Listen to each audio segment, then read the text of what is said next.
여러분들은 짜장면과 짬뽕 중에서 뭘 더 좋아하십니까? 이런 질문을 혹시 하시거나 들으셨다면 여러분들은 이미 올드 제너레이션입니다. 요즘 젊은 사람들은요, 짜장면, 짬뽕보다 마라탕을 더 좋아한다고 합니다. 매콤한 맛이 젊은 사람들을 빠르게 침투했던 것 같습니다.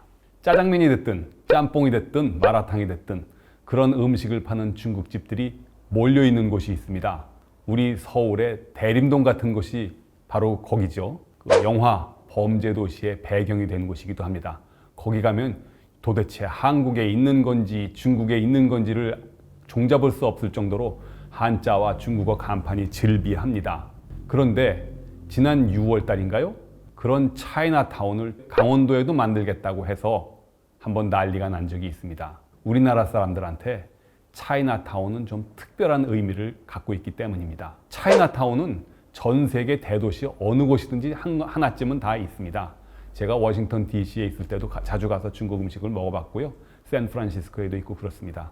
그런 곳들은 청나라 말기에 중국 사람 스스로 해외에 진출을 해서 그곳에서 값싼 노동요구를 제공하고 돈을 벌어서 그런 사람들이 모여서 타양살이의 서름을 해결하는 곳이었습니다. 그때 값싼 노동력을 제공하면서 벽돌을 나르고 짐을 나르던 사람들을 영어로는 쿨리라고 하고 그 사람들이 모여 살던 곳을 차이나타운인데 그곳은 그 사람들 스스로 진출해서 만든 자발적인 도시였었습니다. 조선 말 인천과 부산에 세워진 차이나타운 같은 곳을 조계지라고 합니다. 조계지는요, 강한 나라, 제국주의 국가가 다른 나라에 진출해서 그 나라 사람들의 자국민의 재산과 안녕을 보호한답시고 스스로 만들어 놓은 치해법권 지역입니다. 그러니까 그 해당 국가 입장에서는 굉장히 서글픈 곳이죠. 중국이 우리나라에 들어와서 차이나타운을 세우기는 했지만 자기들도 청나라 말에 독일, 프랑스, 일본 이런 나라의 많은 조계지를 빼앗겼습니다. 제 나이 또래는 다 기억하고 있는데요. 브루스 리, 이소영 주연의 영화 정무문이라는 것이 있습니다. 영어 제목은 Fist of Fury, 분노의 주먹입니다. 당시 중국 사람들이 상해에 있던 일본 조계지에서 일본 사람들을 보면서 느꼈던 분노, 이런 것들을 배경해서 만든 것이 이소룡의 정무문이지요.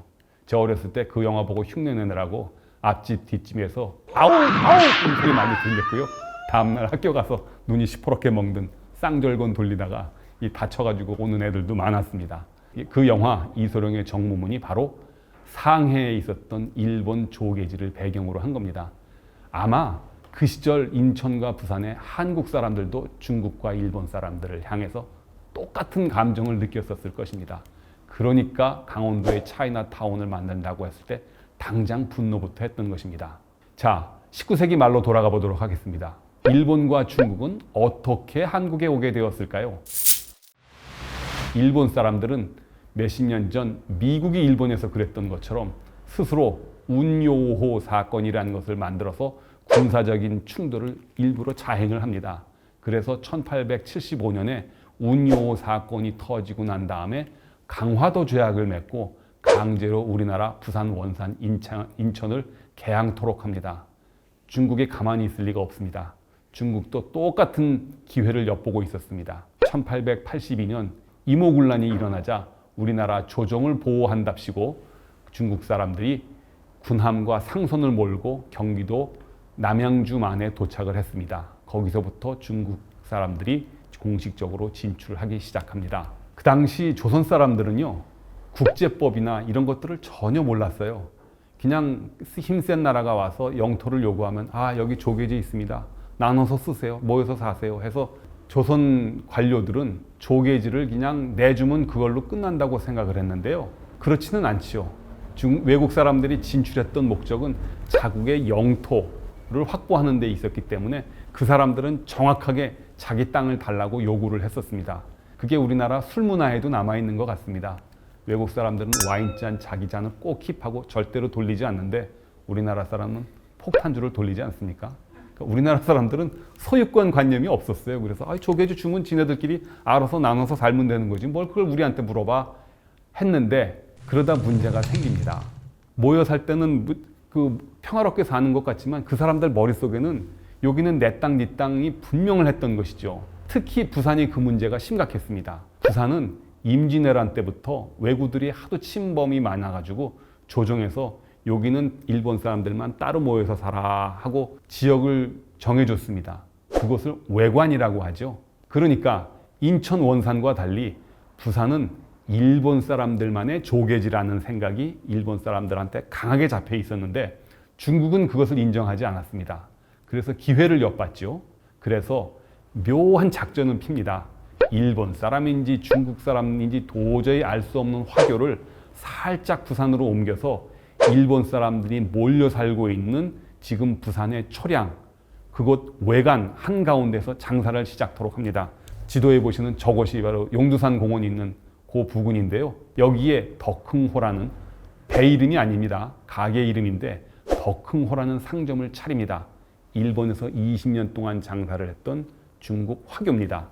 그래서 중국 사람은 그 사람 일본 사람이니까 우리랑 상관없어 했지만 일본 사람 눈으로 보기에 이거는 엄연한 도발이었습니다. 그래서 장사를 강제로 방해하고 그 앞에 진을 바리케이트를 치고 장사를 못하게 합니다.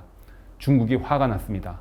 조선의 조정을 향해서 이거 어떻게 된 거냐, 국제법 위반 아니냐 하고 문제를 삼는데 조선은 그때까지 어리버리해가지고 문제 해결 능력이 전혀 없었습니다. 그래서 한국에 와 있는 고종의 외교 고문 윌렌도르프를 부릅니다. 윌렌도르프는 독일 사람이었는데 청나라에 살다가 동양에 대한 이해가 깊다고 해서 우리가 초빙을 해서 외교 고문을 삼는데 한국 이름으로는 목인덕입니다. 이 사람이 본인이 문제를 해결하겠다고 인천과 부산에 각각 방문을 해서 이래서 문제가 생겼구나. 조계지는 만국 공용의 땅이 아니고요. 거기다가는 구획을 정해줘야 됩니다. 하고 인천과 부산에 각각 청국 조계지, 일본 조계지 이렇게 땅을 나눠 주었습니다. 저게 밀렌도르프의 작품입니다. 지금 인천 재물포항에 가면 청국 조계지 터와 일본 조계지 터가 이렇게 나누어져 있고요. 일본 땅에 가보면 지금도 일본 건물이 저렇게 남아 있습니다.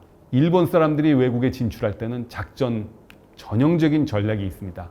먼저 은행을 침투시켜서 그 나라의 금융권과 금융업을 장악한다.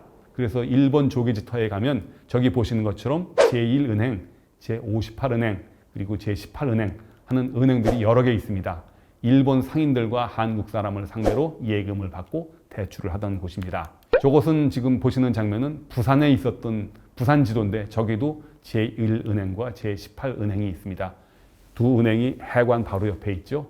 자기네들이 한국 공무원을 자처하고 항구를 드나드는 배한테 세금을 대신 걷어서 조정에다가 주겠다고 한국을 설득해가지고 대한민국, 저 당시에는 이제 조선이겠네요.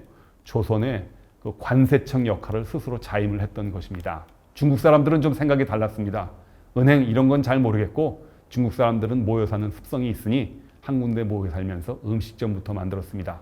장성향이라는 곳입니다. 영화 올드보이의 그 만두 가게입니다. 지금도 장사를 하고 있는데 많은 사람들이 몰려가서 그 맛있는 만두를 먹고 있습니다. 인천에서도 마찬가지였습니다. 중국 사람들은 일단 모여서 중국집부터 세웠습니다. 공화춘이라는 곳인데 상해에서 건너온 산둥반도에서 건너온 어떤 분이 저 공화춘이라는 곳에서 자기네들도 안 먹었던 한국 사람의 입맛에 맞는 달달한 음식을 만듭니다. 바로 짜장면입니다. 전 세계에 흩어져 있는 짜장면은 지금 인천 재물포항에 있는 공화춘에 바로 저곳에서 시작이 되었습니다. 지금 저 음식에 중독된 한국 사람들이 굉장히 많지요. 저 중국집 사장님들이 장사가 끝나면 그날 번 돈을 수금을 해서 손금고에 들고 다녔습니다. 그 손금고를 장괴라고 부르는데 손바닥 장에 금괴 괴자입니다. 중국 발음으로는 장구인데요. 한국 사람이 듣기에는 그게 짱깨처럼 들렸습니다. 거기서 짱깨라는 말이 나왔습니다. 짱깨는 결코 중국인이나 중국 문화나 중국 음식을 비하하는 말이 아닙니다. 오히려 돈 많은 사람, 금고를 뜻하니까 중국 사람들한테 짱깨라고 하면 좋아할지도 모릅니다. 짱깨는 옛날 말이 아닙니다. 지금도 홍콩에 가면요, 지하철역에 잠시 동전을 넣고 물건을 보관하는 사물함이 있는데 그 사물함은 보면 사진에 보시는 것처럼 짱구이 또는 짱깨라고 써 있습니다. 금계라는 뜻이 분명하죠. 저것은 옛날 이야기가 아닙니다. 지금 국제화 시대인데 지금도 끊임없이 외국을 향해 진출을 하고 외국 사람을 받습니다. 그것을 경쟁이라고 하면 경쟁이겠고 문화 침투라고 그러면 문화 침투라고 그럴 텐데 어떤 식으로 진행이 될까요? 과거 네덜란드, 스페인, 영국 또는 일본처럼 동인도 주식회사, 서인도 주식회사 또는 일본의 동양척식 주식회사 같은 것을 만들어 가지고 강제로 침투하는 것은 이제 더 이상 불가능합니다. 그런 식의 외국 진출은 어렵겠고요. 이제는 선의의 경쟁, 상품이나 재화, 서비스 같은 것을 통해서 경쟁을 하거나 아니면 문화적으로 진출하는 방법밖에 없습니다. 바로 BTS, 기생충, 그리고 오징어 게임 같은 것이죠. 저 워싱턴에 가 있는 동안에 한국 사람이 저만 보면 뭐 높은 사람이든 낮은 사람이든 저보고 이거 말춤 춰보라고 그러더라고요. 그때 강남 스타일 때문에. 누구지? 그 가수? 싸이. 예. 그래서 그 사람들한테 한국이라는 이미지를 깊이 심어주는 거. 그게 중요한 거 아니겠어요? 당장에 금전적으로 얼마 도움이 된다 안 된다 하는 것보다는. 그러니까 이렇게 얘기해 볼 수가 있네. 일본은 당장 은행을 만들어서 대출을 해줘가지고 무슨 이익을 보겠다. 단기적인 생각을 갖고 있었고 중국 사람들은 원했는지 원치 않았는지 모르겠지만 결국 장기적으로 침투해서 우리나라 사람들을 중국 문화에 끌어들인 거죠. 그게 자기네들이 보기에는 중국화라고 생각할지도 모르겠어요. 근데 한국은 한국식대로 한국화라는 걸 통해 가지고 전 세계에다가 한국 문화와 습관과 이런 것들을 알리는 게 중요하다. 예, 그게 경제 이전의 문제가 아닐까 이렇게 생각을 해요. 예. 제가 너무 국뽕인가요?